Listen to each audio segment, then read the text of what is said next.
إن الحمد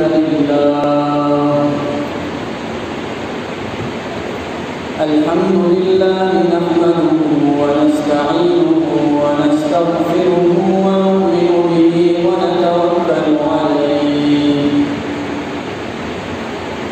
ونعوذ بالله من شرور أنفسنا ومن سيئات أعمالنا من يهد الله فلا مضل له ومن يضلله فلا هادي له ونشهد أن لا إله إلا الله وحده لا شريك له ونشهد أن سيدنا وسندنا وحبيبنا ومولانا محمدا عبده ورسوله أما بعد فقد قال الله تبارك وتعالى في القرآن المجيد والفرقان الحميد وإذ تأذن ربكم لئن شكرتم لأزيدنكم ولئن كفرتم إن عذابي لشديد وقال تعالى إن الذين آمنوا وعملوا الصالحات سيجعل لهم الرحمن ودا صدق الله العظيم وقال رسول الله صلى الله عليه وسلم المسلمون كرجل واحد إن اشتكى عينه اشتكى كله وإن اشتكى رأسه اشتكى كله وقال صلى الله تعالى عليه وسلم الدين النصيحة وصدق رسوله النبي الكريم ونحن على ذلك لمن الشاهدين والشاكرين والحمد لله رب العالمين يا رب صل وسلم دائما أبدا على حبيبك خير الخلق كلهم اللهم صل على سيدنا محمد وبارك وسلم اللهم صل على سيدنا محمد وبارك وسلم اللهم صل على سيدنا محمد وبارك وسلم